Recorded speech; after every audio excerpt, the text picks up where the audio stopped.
يلا يا بنات، ايه انتوا لسه ما قمتوش؟ لسه ما عملتهاش؟ قومي بسرعه الحقي هاتيها كده وهي رخيصه، وجربيها واعمليها، ما بتاخدش وقت وجميله جدا وطريقتها سهله.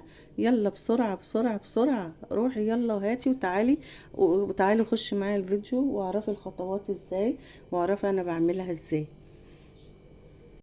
السلام عليكم ورحمه الله وبركاته، ازيكم يا احلى متابعين؟ يلا هنعمل مع بعض ايه دلوقتي؟ هنعمل تفريزات رمضان، كل سنة وانتم طيبين. وهنبتديها ان شاء الله بالطماطم. وادي الطماطم جميلة جدا في السوق ورخيصة. امي هاتلك شوية بسرعة ويلا. استعد لرمضان وما تقوليش لسه بدري، لا خلاص الوقت قرب يدخل علينا.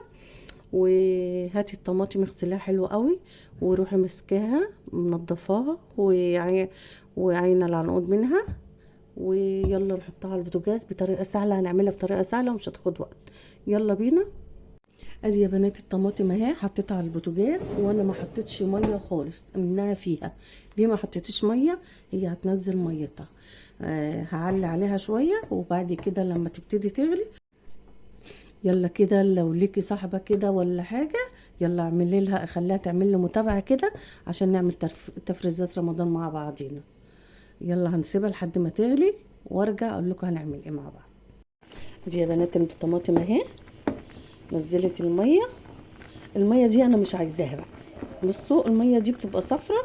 استنى ورا. بصوا يا بنات الميه دي، بصوا عامله ازاي. بصوا الميه دي صفرة، انا مش عايزاها. انا اللي بدلقها خلاص.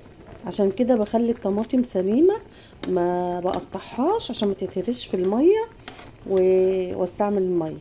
الميه دي بروح دلقاها. وتعالوا نشوف هنعمل ايه. بس هسيبها شويه كده تستوي شويه، وبعد كده ادلق الميه واقول لكم هنعمل ايه مع بعض. يلا بينا.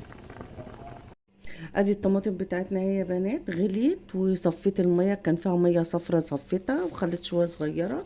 والتكه بقى بتاعتي اللي هعملها معايا معلقه بابريكا صغيره او نص معلقه. هحط شويه كده تاني. ومعايا ايه تاني؟ معلقه سكر. معلقه سكر كبيره. بس كده دي اللي هتحفظ لنا الصلصه او الطماطم بتاعتنا.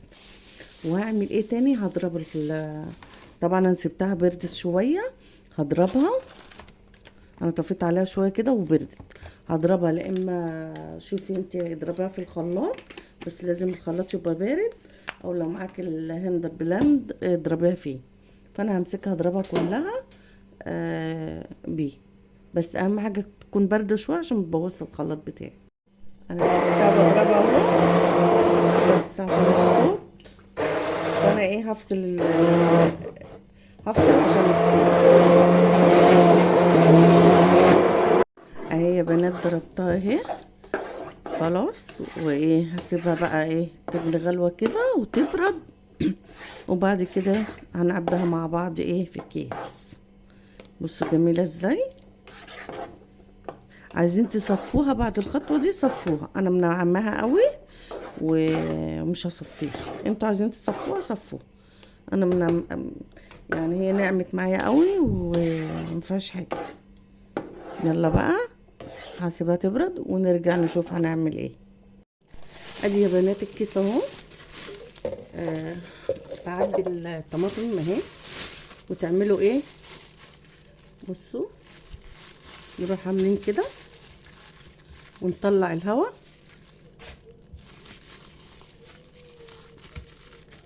على قد الطبخه بتاعتك بقى اللي انت عايزاه، ونطلع الهواء. نربطه، اهم حاجه تطلعي الهواء من الكيس بتاعك.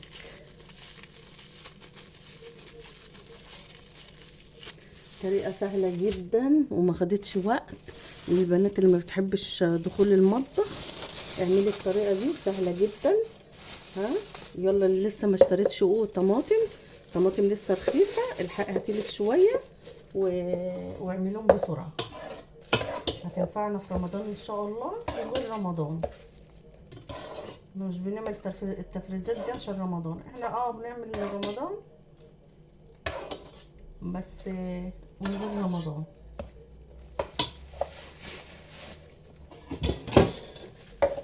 بنات اهي، طلعي الهواء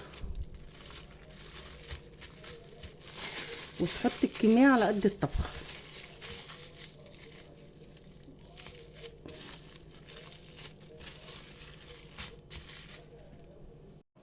اهي يا بنات، بجد طلعت جميله جدا وما خدتش وقت مننا وحلوه قوي.